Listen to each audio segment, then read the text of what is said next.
welcome to EasyKnowHow.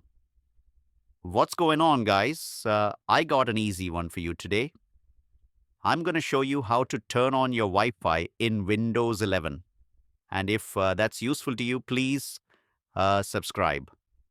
So, what you're going to do is you're going to come over to your taskbar over here at the very bottom and hover over this one right here. It says Internet Access. Go ahead and click on that, and then it'll bring up a bunch of settings.